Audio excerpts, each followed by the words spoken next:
तो इस वीडियो में हम लोग बात करने वाले हैं ओपनिंग के कॉम्बिनेशंस के ऊपर। देखो, जो भी लोग बिगिनर और इंटरमीडिएट लेवल पर है तो उनका ना एक सबसे कॉमनली आस्क्ड क्वेश्चन होता है, जब मैं लाइव स्ट्रीम करता हूँ या फिर जब मैं कोई भी वीडियो डालता हूँ तो एक कॉमनली आस्क्ड क्वेश्चन होता है कि भाई एक बेस्ट ओपनिंग बताओ व्हाइट की तरफ से और एक बेस्ट ओपनिंग बताओ ब्लैक की तरफ से।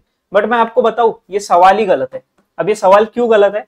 क्योंकि इसका आंसर है कि भाई सारे ओपनिंग बेस्ट ही होते हैं, अनलेस आप कुछ अलग ही ना खेल दो। जैसे अगर आप बॉन्ग क्लाउड खेलने का सोचोगे तो शायद वो बेस्ट ओपनिंग में नहीं आएगा, बट नॉर्मली भाई सारे ओपनिंग्स बेस्ट ही होते हैं। तो आपका क्वेश्चन होना चाहिए कि भाई मेरे लिए, मतलब खुद के लिए, what is the best opening. हरेक के लिए बेस्ट अलग हो सकता है, ठीक है, इंडिविजुअली बेस्ट अलग हो सकता है। वरना इतने सारे ओपनिंग्स की जरूरत ही क्या थी, एक दो ओपनिंग बन जाते, सारे प्लेयर्स वही खेलते रहते थे। लेकिन हर एक प्लेयर अलग टाइप से खेलता है, and chess is vast, that is also different thing. तो इसीलिए अलग अलग लोगों के लिए अलग अलग ओपनिंग्स बेस्ट हो सकता है। तो आप किस टाइप के प्लेयर हो आप उसको समझो। हर टाइप के प्लेयर के लिए मैंने आज कुछ ओपनिंग कॉम्बिनेशंस बनाए हैं जो मैं आप लोगों को बताऊंगा कि भाई आप क्या कर सकते हो, कैसे ओपनिंग्स है, या फिर अगर आपका कोई ओपनिंग प्रिपेयर नहीं है तो आप कौन सा ओपनिंग चूज कर सकते हो। ठीक है, तो मैंने आज ऐसे 6 कॉम्बिनेशंस बनाए हैं टैक्टिकल प्लेयर्स के लिए, सॉलिड प्लेयर्स के लिए, रिस्की प्लेयर्स के लिए। अगर किसी को कुछ न्यू ट्राई करना है, कुछ किसी का कोई टूर्नामेंट आ रहा है और कुछ न्यू ओपनिंग वगैरह ट्राई करने की कोशिश करनी है, बट न्यू में ऐसा नहीं कि भाई आप बहुत ज्यादा रिस्क ले लो, ऐसा नहीं, वो भी है, बट एक रिस्की वाला भी मैंने कॉम्बिनेशंस बनाया है।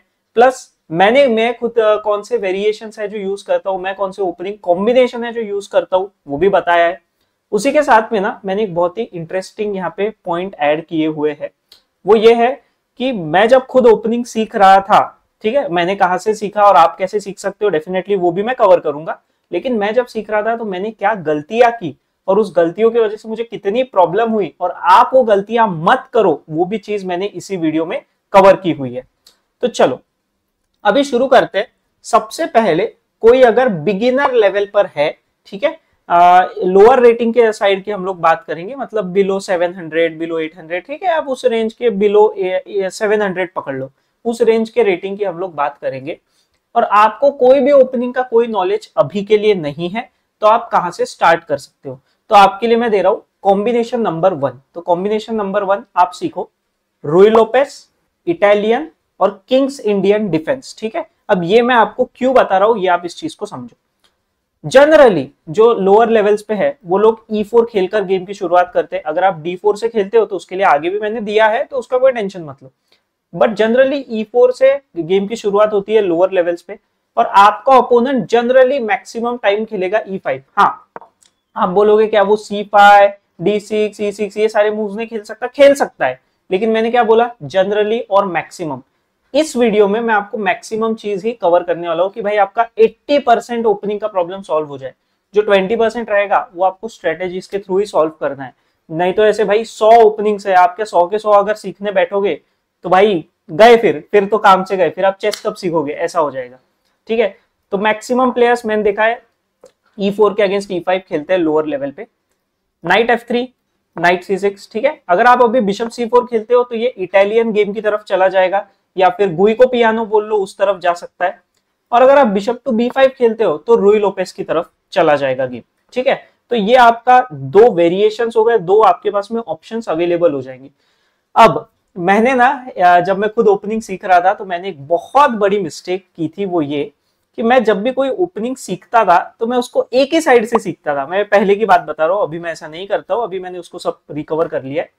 तो मैं ऐसा करता था कि भाई मान लो मुझे इटालियन सीखना है, मैं सिर्फ व्हाइट से देख लूंगा कि अच्छा व्हाइट से ऐसे प्लान है, ये आइडियाज है, ये कॉम्बिनेशंस है, ये स्ट्रेटेजी है, हो गया। अरे भाई ब्लैक से कौन देखेगा? ब्लैक से अगर मैं देख लेता तो मुझे एक्स्ट्रा ओपनिंग कभी करने की जरूरत ही नहीं पड़ती। अभी मैं आपको मेरा इंसाइक्लोपीडिया भी बताऊंगा कि कैसा है ओपनिंग का, तो भाई आपको भी मतलब मजा ही आ जाएगा वो देख के भी। तो चलो ठीक है, तो ये फर्स्ट कॉम्बिनेशन, ठीक है, व्हाइट से तो आपका हो गया।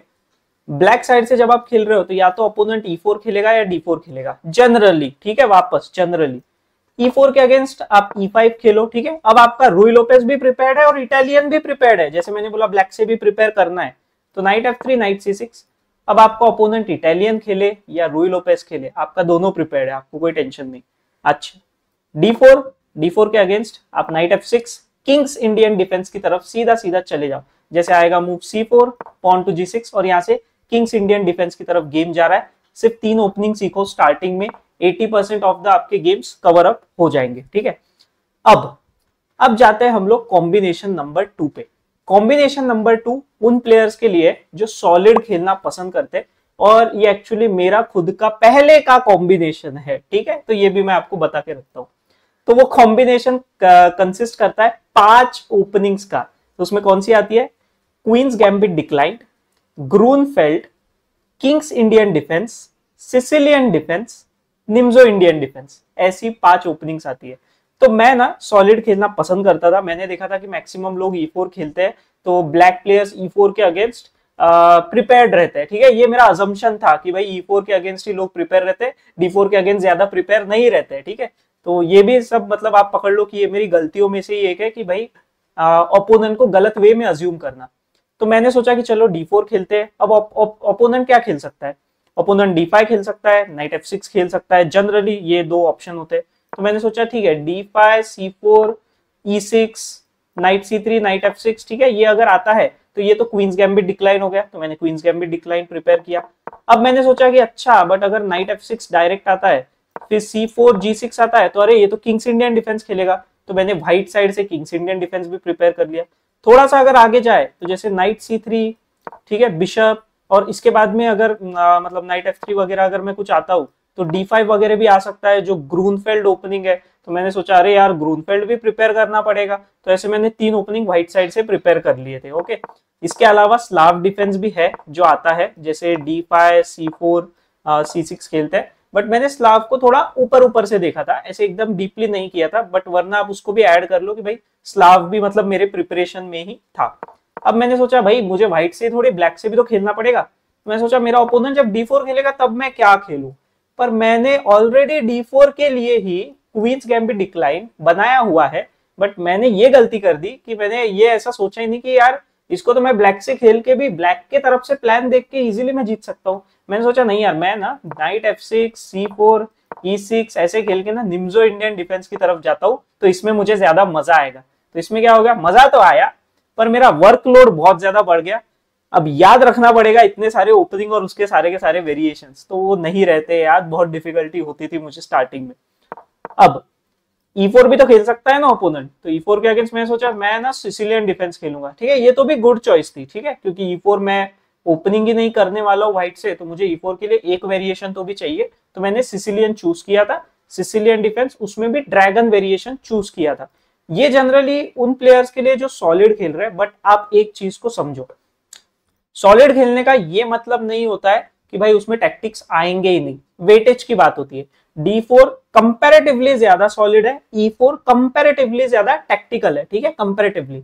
ऐसा नहीं है कि दोनों में मतलब एक सॉलिड है तो उसमें टैक्टिक्स ही नहीं आएंगे, एक टैक्टिकल है तो उसमें सॉलिड या फिर स्ट्रेटेजी का काम ही नहीं पड़ेगा, ऐसा कुछ नहीं होता है। अब ये भी मैं आपको बताता हूँ कि मैंने कैसे सीखा था। मैंने जब ओपनिंग सीखे थे ना, तो मैंने सीखे थे बुक्स के थ्रू, ठीक है। ये मतलब जब मेरे एकदम पहले के स्टार्टिंग की बात बता रहा हूँ, इवन बिफोर 2020, तो 2020 से पहले जब मैंने ओपनिंग सीखे थे तो मैंने बुक्स के थ्रू सीखे थे। बहुत टाइम लगा था मुझे, क्लोज टू, मुझे याद है जब मैंने first time Queen's Gambit decline सीखा था, कम से कम 4 महीने 5 महीने मैंने बस वो क्वींस गैम्बिट डिक्लाइन की बुक पढ़ी थी। तो वो एक थोड़ा सा लॉन्ग प्रोसीजर होता है, आप बुक पढ़ के ओपनिंग सीख सकते हो। उसके बाद जो मैंने ओपनिंग सीखे वो थोड़ा सा मैंने सोचा कि भाई थोड़ा सा भी स्मार्ट वे में सीखा जाए, तो वो वे भी मैं आपको बता देता हूँ कि आप क्या कर सकते हो। तो हम लोग आ जाते हैं पहले स्क्रीन नंबर 2 पे। तो मैंने आपको भाई बता देता हूँ, ठीक है, अभी तो मैं chess.com के साथ स्ट्रीमर हूँ, तो मेरे पास में डायमंड मेंबरशिप फ्री में है। बट मैं पहले से ही डायमंड मेंबरशिप मैंने लिया हुआ था, तो मैं आपको वो भी पहले दिखा देता हूँ कि भाई इसका मुझे यूज कैसे हुआ। अब जैसे ये जो 3 डॉट्स है, यहाँ पर जाकर जब मैं वीडियोज में जाता हूँ, तो अब जैसे मैंने रिसेंटली कैटालान ओपनिंग सीखा, तो आप देख सकते हो मेरे इसके अंदर भी है कि मेरे मतलब क्या क्या सर्चेस रहे। तो कैटालान टॉप पे है। तो अब मैं जैसे ही कैटालान सर्च करता हूँ, तो ये देखो इतने सारे वीडियोस और वीडियोस का बहुत अच्छा सीरीज आ चुका है कि जो मतलब मैंने कैटालान के लिए सीखा और मुझे बहुत ज्यादा यूज भी हुआ। जो लोग मुझे रेगुलरली देखते हैं वो चेक कर सकते हैं। तो अगर आपको भी सीखना है और अगर आप थोड़े से पैसे खर्च कर सकते हो, तो डेफिनेटली आप इस ऑप्शन की तरफ जाओ। इसमें आपका जो लर्निंग प्रोसेस है वो बहुत फास्ट हो जाएगा। और एडिशनली अगर आप मेरे लिंक से डायमंड मेंबरशिप लेते हो तो आपको उसमें डिस्काउंट मिल सकता है। प्लस इसमें एक और चीज ये मिल जाएगी आपको कि भाई आप आज जिस रेट पर डायमंड मेंबरशिप लोगे, लेकिन ये सिर्फ आप मेरे लिंक से लोगे तभी वर्क करेगा, आज आप जिस रेट पर डायमंड मेंबरशिप लोगे आपको हमेशा मतलब 4 साल बाद जैसे ही उसके रेट बढ़ेंगे तो तब भी आपको वो वाला ही रेट अप्लीकेबल रहेगा। ये मैं आपको अभी बता देता हूँ। अब इसी के साथ में मैं आपको मेरा भी प्रूफ दिखा देता हूँ, ठीक है, नहीं तो आप बोलोगे कि भाई ऐसे ही बोल रहा है, ठीक है। तो ये देख लो, तो ये जब मैं यहाँ पर मेंबरशिप और पेमेंट में जाता हूँ तो आप खुद देख सकते हो, जैसे मैंने बताया कि 2020 से पहले तक तो मैंने ऐसे बुक्स वगैरह से सीखा था, तो उसके बाद में मेरे पास में 4 साल से कंटिन्यूअसली chess.com का मेंबरशिप था और वो मुझे बहुत यूजफुल रहा स्ट्रेटेजी सीखने में वगैरह हर चीज में। आप मेरे चार्ट भी देख सकते हो, आपको उसमें हर चीजें समझ में आ जाएगी कि मुझे कितना यूजफुल रहा और कितना नहीं रहा। ओके, तो अभी हम लोग आ जाते हैं हमारे मेन स्क्रीन पर। ओके, और अब हम लोग बात करते हैं टैक्टिकल प्लेयर्स के लिए, ठीक है, जो लोग थोड़ा टैक्टिकल खेलना पसंद करते हैं तो उनके लिए है कॉम्बिनेशन नंबर 3। कॉम्बिनेशन नंबर 3 है Ruy Lopez opening, Pirc defence, Sicilian defence और निम्जो इंडियन डिफेंस, ठीक है, ये 4 का कॉम्बिनेशन। अब मैं आपको ये बता भी देता हूँ क्यों।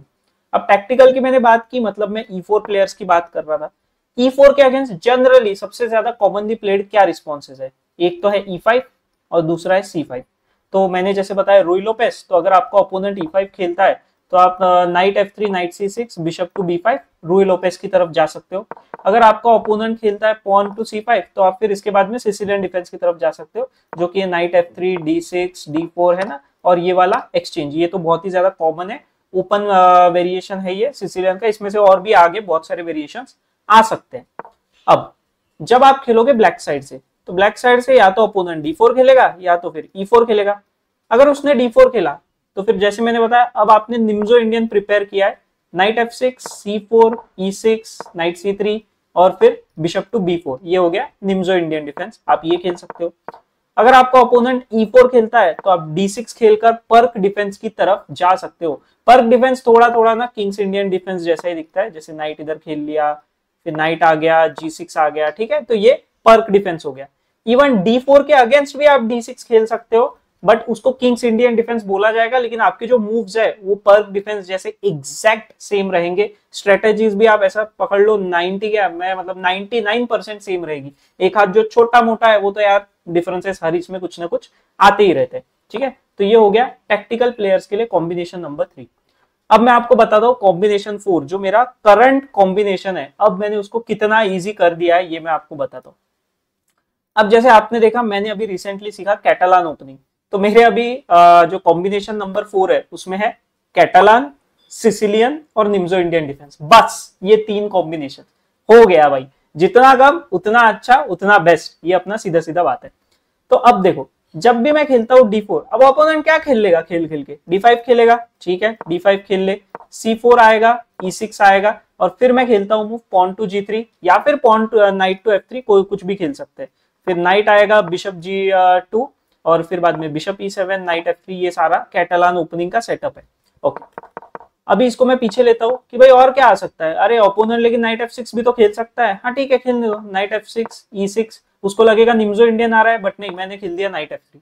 अब मैं जा रहा हूँ वापस से कैटालान डिफेंस की तरफ, पॉन G3, बिशप G2, ये सारे मूव्स आएंगे। अभी इसके अलावा और क्या हो सकता है, अब जैसे D5, C4, C6, ये स्लाव आ गया, मैं फिर से नाइट F3 खेल सकता हूँ, नाइट F3, और फिर यहाँ पे अगर वो नाइट खेलता है तो मैं नाइट D2 भी खेल सकता हूँ टू प्रोटेक्ट द पॉन, ये भी कैटालान का ही पार्ट है, ठीक है, नाइट D2 भी कैटालान में ही आता है। फिर G3, बिशप G2, वही वाला स्ट्रक्चर मैं बार बार खेल सकता हूँ, और जो लोग मेरा लाइव स्ट्रीम देखते हैं उनको पता है ये मैंने हर तरह से ये स्ट्रक्चर खेला है, और हर टाइप के गेम्स में विंस भी आए और डेफिनेटली लॉसेस भी आए। ऐसा कभी होता ही नहीं है कि आप सारे के सारे गेम्स जीतते चले जाओगे। तो मेरा ये एक है कैटालान डिफेंस। और अब मैंने क्योंकि ये ब्लैक से भी प्रिपेयर कर लिया है, तो अब मेरा ओपोनेंट अगर D4 खेलकर कैटालान डिफेंस खेलने की कोशिश करेगा तो डेफिनेटली मैं ब्लैक से भी रेडी हूं। उसके अलावा निम्जो इंडियन डिफेंस जो है, अगर वो नाइट F3 खेलता है तो मुझे समझ जाता है कि ठीक है वो कैटालान की तरफ जाने की कोशिश कर रहा है पॉन G3 वगैरह खेलकर, बट मैं इसमें थोड़ा सा ऐसा आप समझ लो मैं ट्रिक खेलता हूँ कि भाई मैं पॉन B6 खेल के टेस्ट करता हूँ ओपोनेंट को कि उसको क्या खेलना है। अगर उसने अभी G3 खेल दिया मतलब क्लियर हो गया कि भाई उसको कैटालान सेटअप की तरफ जाना है। अगर उसने नाइट C3 खेल दिया तो मैं इसको निम्जो इंडियन में यहां से भी कन्वर्ट कर सकता हूं, इसका मुझे कोई प्रॉब्लम नहीं आएगा। उसके अलावा E4 के against C5 Sicilian defence, Sicilian में मेरा ड्रैगन वेरिएशन फेवरेट है, बहुत ज्यादा खेलता हूं मैं ब्लैक से E4 के अगेंस्ट में। मैं सिसिलियन ड्रैगन मतलब ऐसा समझो वही है मेरा ओपनिंग जो मेरा स्टार्टिंग से साथ देता आ रहा है, सिसिलियन डिफेंस का ड्रैगन वेरिएशन जो मैंने कभी चेंज नहीं किया। ठीक है, तो ये हो गया मेरा वाला वेरिएशन।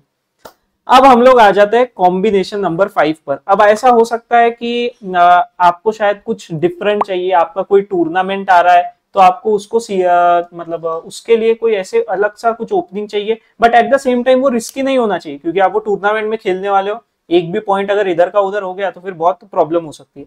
तो वहां आपको मैं 3 का एक कॉम्बिनेशन देता हूँ, 3 ओपनिंग्स का। एक है कि आप ट्राई कर सकते हो इंग्लिश ओपनिंग, ठीक है, C4 खेलकर इंग्लिश ओपनिंग क्या आप खेल सकते हो। तो इसमें आपका प्रिपरेशन क्या हो जाएगा कि अगर आपका ओपोनेंट इंग्लिश खेलेगा तो आप उसके लिए भी रेडी हो, मतलब आप C4 के लिए भी रेडी हो चुके हो। अब उसके अलावा D4 और E4 के अगेंस्ट तो हमको करना ही है, तो आप व्हाइट से खेलो इंग्लिश ओपनिंग। ब्लैक से आप क्या खेल सकते हो, C4 के लिए तो आप प्रिपेयर्ड ही हो, इंग्लिश ओपनिंग आपने व्हाइट से सीखा, तो मैंने जैसे बताया कोई भी ओपनिंग दोनों साइड से सीखना है। अब E4 के अगेंस्ट आप खेलो कारोकान डिफेंस, ठीक है, कारोकान मुझे पता है बहुत प्लेड ओपनिंग है, फिर भी आप उसको ट्राई करो। टूर्नामेंट्स में मैंने देखा है कंपैरेटिवली ऐसा फिर भी नहीं होता है कि कारोकान बहुत इंटेंसिवली खेला जा रहा है, तो आप इसको ट्राई कर सकते हो। उसके अलावा अब D4 भी तो है, D4 आ सकता है। अब D4 के टाइम पे आप खेलो D5, C4, C6, Slav defence के लिए आप चले जाओ और स्लाव डिफेंस को प्रिपेयर करो। ये ऐसे ओपनिंग्स है कि जो अच्छे ओपनिंग्स है, सॉलिड प्लस टैक्टिकल दोनों है, इसमें दोनों टाइप के आइडियाज आएंगे, थोड़े से अलग है, plus at the same time थोड़े ज्यादा चांसेस है कि आपके ओपोनेंट ने इसको अच्छे से प्रिपेयर नहीं किया होगा, क्योंकि ये मैं टूर्नामेंट पर्सपेक्टिव की बात कर रहा हूँ। टूर्नामेंट में आप ज्यादा से ज्यादा कितने लोगों से खेलोगे, 8 राउंड का टूर्नामेंट है तो आप 8 लोगों से खेलने वाले हो, तो भाई 8 लोग रेयर ओपनिंग्स के लिए प्रिपेयर्ड हो, ये रेयर है भी नहीं वैसे तो ओपनिंग्स, फिर भी ये ओपनिंग्स के लिए प्रिपेयर्ड हो, इसके थोड़े से चांसेस कम हो जाते हैं, प्लस ये बहुत ज्यादा रिस्की भी नहीं है कि भाई आप सीधे गेम ही हार जाओगे। तो आप ये जो 3 ओपनिंग का कॉम्बिनेशन है ये आप कर सकते हो। अब सबसे लास्ट वाला सबसे रिस्की कॉम्बिनेशन, अब भाई देखो रिस्क टेकर्स तो यार हर जगह होते हैं, तो कॉम्बिनेशन नंबर 3 है B3 से आप शुरू कर सकते हो, ठीक है, B3 लाइन ये हो गया फर्स्ट। सेकंड आप कर सकते हो प्रिपेयर क्वींस इंडियन डिफेंस, ठीक है, किंग्स इंडियन अलग है, तो आप कर सकते हो क्वींस इंडियन डिफेंस का प्रिपरेशन। थर्ड आप कर सकते हो स्कैंडानेवियन डिफेंस, ठीक है, स्कैंडानेवियन डिफेंस आपको पता है अर्जुन ने खेला था लास्ट राउंड में, वो भी चेस ओलंपियाड के, ठीक है, और उसके बाद में इंडिया जीत भी गया था, अर्जुन का भी विन आ गया था। तो आप भाई B3 खेलो, रिस्की है, ठीक है, ये तो रिस्की है थोड़ा सा, आप देखोगे तो ऑलरेडी एडवांटेज ना ब्लैक को दे रहा है, नहीं तो जनरली क्या होता है कोई भी ओपनिंग आप खेलो स्लाइट एकदम ऐसा मतलब जीरो से थोड़ा सा ऊपर ही पकड़ लो, जीरो से थोड़ा सा ऊपर एडवांटेज व्हाइट के लिए रहता है, लेकिन यहाँ आप थोड़ा सा एडवांटेज ऑलरेडी ओपोनेंट को दे रहे हो। मे बी उसके बाद वो E5 खेले, आप बिशप खेलो, उसके बाद में नाइट टू C6 आए, और फिर आप ये B3 लाइन को प्रिपेयर कर सकते हो। और क्योंकि आप B3 लाइन प्रिपेयर कर रहे हो तो फिर आप ना ब्लैक साइड से डबल PN चेटो, ठीक है, क्वींस इंडियन डिफेंस मैं आपको थोड़ा सा करके बता देता हूँ। तो क्वींस इंडियन डिफेंस में सिमिलर चीज आ सकती है, आप खेल सकते हो move pawn to B6, bishop यहाँ, फिर G6, बिशप G7, ठीक है। तो B3 लाइन में भी सिमिलर सेटअप आ रहा है, क्वींस इंडियन डिफेंस में भी सिमिलर सेटअप आ रहा है, तो आपका थोड़ा सा जो वर्कलोड है वो वर्कलोड कम हो जाएगा। प्लस उसके अलावा आप E4 के साथ में D5 का भी ये कपल अप कर सकते हो कि भाई नहीं हर बार ये नहीं खेलते, मे बी E4 के अगेंस्ट आपने स्कैंडानेवियन खेल दिया, ऐसे आपने कंटिन्यू किया, और अगर ओपोनेंट D4 खेल रहा है तो उस टाइम आप G6 जा रहे हो, ओपोनेंट को लग रहा है कि अच्छा किंग्स इंडियन डिफेंस की तरफ जाएगा तो वो C4 खेल रहा है, और फिर मान लो नाइट F3 खेल रहा है, और आप खेल देते हो कुछ और, या आप खेल देते हो B6, बिशप B7, और इस तरह से आप डबल PN चेटो वाला लाइन खेल रहे हो क्वींस इंडियन डिफेंस का। ये थोड़ा सा रिस्की है, बट इसका ये मतलब नहीं कि आप हार ही जाओगे, एक्सट्रीम रिस्की नहीं है। एक्सट्रीम रिस्की क्या होता है वो भी मैं आपको बता देता हूँ, कि आपने सोचा चलो E4, E5, F4 खेलेंगे, हाँ ये हो गया एक्सट्रीम रिस्की, ये है भाई किंग्स गैम्बिट, और ये थोड़ा सा ज्यादा रिस्की है। अब इसमें क्या हो जाएगा, अगर आपका ओपोनेंट आपसे थोड़ा सा भी अच्छा है स्ट्रेटेजिकली, या आपके इक्वल भी है, तो उसके जीतने के चांसेस बढ़ जाएंगे। तो हमको ऐसा नहीं चाहिए ना, इक्वल ओपोनेंट के साथ में हम ऑलरेडी डिसएडवांटेज में जा रहे हैं, ये चीज तो हमको बिल्कुल भी नहीं चाहिए। टैक्टिक्स आना, ट्रैप आना, ये बहुत ही अलग चीजें होती है। ओके, तो अभी मैंने आपको बता दिया कि भाई आप कौन से ओपनिंग कॉम्बिनेशंस देख सकते हो, गलतियां जो मैंने की थी, और आप कैसे सीख सकते हो, बुक्स बता दिया, आप मेंबरशिप ले सकते हो chess.com का, जिसका लिंक आपको डिस्क्रिप्शन में मिल जाएगा। उसके अलावा आप मेरा भी मेंबरशिप चेकआउट कर सकते हो डेफिनेटली, उसमें मैं वीडियो कोर्सेस अलग अलग स्ट्रेटेजी और ओपनिंग्स इन सब पे लाता रहता हूं। प्लस अभी क्वेश्चंस आएंगे आप लोगों के दिमाग में, क्या ये जैसे क्वेश्चन नंबर 1 पकड़ लो, आप पूछोगे कि क्या यही कॉम्बिनेशन टैक्टिकल्स के लिए, यही कॉम्बिनेशन सॉलिड के लिए? नो, ये एक रेकमेंडेशन है, आप खुद के हिसाब से भी अपने कॉम्बिनेशन बना सकते हो। कुछ कुछ लोग ऐसे होते हैं जिनको व्हाइट से सॉलिड खेलना है, ब्लैक से टैक्टिकल खेलना है, या फिर वाइस वर्सा, तो वो उस तरीके से कॉम्बिनेशन चूज कर सकते हैं। सेकेंड क्वेश्चन आएगा कि क्या इतने में सब कुछ हो जाएगा, मतलब सारे ओपनिंग्स ये इतने ही 3 या फिर 4 का कॉम्बिनेशन अगर मैं सीख लूं तो क्या इसमें डन हो जाएगा? नो, इसमें आपका 80% ऑफ द गेम कवर हो जाएगा। 20% वापस ओपोनेंट कुछ भी खेल सकता है, कुछ भी आ सकता है कहीं से भी। अब जैसे मैं जब B3 का सेटअप बता रहा था, तो अगर सपोज मैं ब्लैक साइड से खेल रहा हूँ और मेरे ओपोनेंट ने B3 खेल दिया, तब मैं क्या करूंगा? मेरा तो कोई प्रिपरेशन नहीं है B3 के अगेंस्ट। उस टाइम पे काम आती है स्ट्रेटेजीज और आपके जो आप चेस को लेके आपका नॉलेज है, जो आप सीखे हुए हो। ओके, इसके अलावा आपके और भी अलग अलग मतलब क्वेश्चंस आ सकते हैं, तो आपके अगर कोई क्वेश्चन होंगे तो आप कमेंट में भी पूछो, मैं उसको भी आंसर देने की कोशिश करूंगा। कैसा लगा आपको ये वीडियो? ओपनिंग कॉम्बिनेशंस कैसे लगे ये आप मुझे बिल्कुल बताना। तो चलो अब आप वीडियो को लाइक कर दो, आपको आई होप मजा आया होगा, कुछ नया सीखने मिला होगा। तो वीडियो को लाइक कर दो, चैनल को आप सब्सक्राइब कर दो, और मिलते हैं हम लोग अभी नेक्स्ट वीडियो में।